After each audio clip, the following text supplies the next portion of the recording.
August ಅಂತ್ಯದ ಒಳಗೆ GBA election ಮಾಡಿ ಅಂತ ಸುಪ್ರೀಂ ಕೋರ್ಟ್ ಸ್ಪಷ್ಟ ಮಾತುಗಳಲ್ಲಿ ಹೇಳಿದೆ. ಆದರೆ ರಾಜ್ಯ ಸರ್ಕಾರ ಇದರಲ್ಲಿ ಮೀನಾಮೇಷ ಎಣಿಸ್ತಾ ಇದೆ. ಎಲೆಕ್ಷನ್ ನಡೆಸೋದಕ್ಕೆ ರಾಜ್ಯ ಸರ್ಕಾರಕ್ಕೆ ಮನಸ್ಸಿಲ್ಲ. ರಾಜ್ಯ ಸರ್ಕಾರ ಸುಪ್ರೀಂ ಕೋರ್ಟ್ನ ಕದ ತಟ್ಟಿರೋದು ನಿಮಗೆ ಗೊತ್ತೇ ಇದೆ. ಮತ್ತೆ ಸಮಯಾವಕಾಶ ಕೊಡಿ ಅಂತ. ಇವತ್ತು ಅದರ ವಿಚಾರಣೆ ನಡೆಯುತ್ತೆ. ಡಿಸೆಂಬರ್ 31ರವರೆಗೆ ಸರ್ಕಾರ ಅವಕಾಶ ಕೇಳಿದೆ. ಸುಪ್ರೀಂ ಕೋರ್ಟ್ ಹೇಳಿರೋದು ಆಗಸ್ಟ್ 31ರ ಒಳಗೆ. ರಾಜ್ಯ ಸರ್ಕಾರ ಸಲ್ಲಿಸಿರುವಂತ ಅರ್ಜಿಯ ವಿಚಾರಣೆ ಇವತ್ತು ನಡೆಯುತ್ತೆ. ಸರ್ಕಾರ ಹೇಳಿರೋದು SIR ಆಗ್ತಾ ಇದೆ. SIR ಆಗಿ ಹೊಸ ಪಟ್ಟಿ ಪ್ರಕಟವಾಗೋದಕ್ಕೆ ಅಕ್ಟೋಬರ್ 31. ಆ ಹೊಸ ಪಟ್ಟಿಯ ಅನ್ವಯ ಎಲೆಕ್ಷನ್ ಆಗಲಿ ಅಂತ ಈ ಕಾರಣವನ್ನು ಕೊಟ್ಟಿದೆ ಸರ್ಕಾರ. ರಾಜ್ಯ ಸರ್ಕಾರ ಸಲ್ಲಿಸಿರುವಂತ ಅರ್ಜಿಯ ಭವಿಷ್ಯ ಏನಾಗುತ್ತೆ ಅನ್ನೋದು ಈಗಿರುವಂತ ಪ್ರಶ್ನೆ. ಟೈಮ್ ಲೈನ್ ಗಮನಿಸ್ತಾ ಇದ್ದೀರಿ ನೀವು ಸ್ಕ್ರೀನಲ್ಲಿ, ಯಾವ ರೀತಿ ಈ ಪ್ರಕ್ರಿಯೆ ನಡ್ಕೊಂಡು ಬಂದಿದೆ ಅಂತ.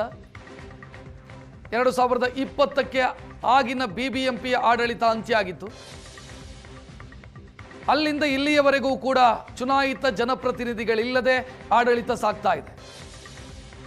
ಇದರ ಮಧ್ಯೆ ಪಾಲಿಕೆಯನ್ನ BBMPಯನ್ನ 5 ಪಾಲಿಕೆಗಳಾಗಿ ವಿಭಜನೆ ಮಾಡಲಾಯಿತು.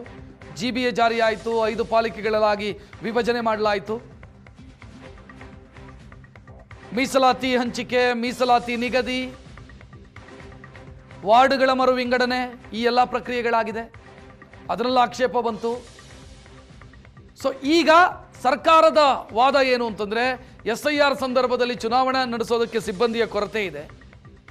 5 ಪಾಲಿಕೆಗಳ ಚುನಾವಣೆ ನಡೆಸೋದಕ್ಕೆ 60,000 ಸಿಬ್ಬಂದಿ ಬೇಕು. ಆಡಳಿತಾತ್ಮಕ ಸವಾಲಿದೆ ಇಲ್ಲಿ. ಮತ್ತು SIR ಸಂದರ್ಭದಲ್ಲಿ ಹೊಸ ಪಟ್ಟಿ ಲಭ್ಯ ಆಗುತ್ತೆ ಅಕ್ಟೋಬರ್ 31ಕ್ಕೆ. ಆ ಹೊಸ ಪಟ್ಟಿಯ ಅನ್ವಯ, ಹೊಸ ಮತದಾರರ ಪಟ್ಟಿಯ ಅನ್ವಯ ಎಲೆಕ್ಷನ್ ನಡೆಸೋದು ಸೂಕ್ತ. ಅದರಂತೆ ಎಲೆಕ್ಷನ್ ನಡೆಸೋದಕ್ಕೆ ನಮಗೆ ಡಿಸೆಂಬರ್ 31ರವರೆಗೆ ಸಮಯ ಕೊಡಿ ಅಂತ ಸರ್ಕಾರ ಕೇಳಿದೆ.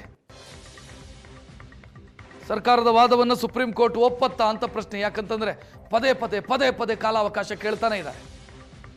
ಚುನಾಯಿತ ಜನಪ್ರತಿನಿಧಿಗಳಿಲ್ಲದೆ ಬೆಂಗಳೂರು ಮಹಾನಗರದಲ್ಲಿ ಆಡಳಿತ ನಡೀತಾ ಇದೆ. ಸಾರ್ವಜನಿಕರ ಆಕ್ರೋಶ ಇದೆ. ಇದೇ ವಿಚಾರಕ್ಕೆ ಸಂಬಂಧಿಸಿ ಅಸಮಾಧಾನ ಇದೆ. ಈಗ ಸರ್ಕಾರದ ಅರ್ಜಿಯನ್ನ ಸುಪ್ರೀಂ ಕೋರ್ಟ್ ಪುರಸ್ಕರಿಸತ್ತಾ ಅಂತ ಪ್ರಶ್ನೆ ಇದೆ.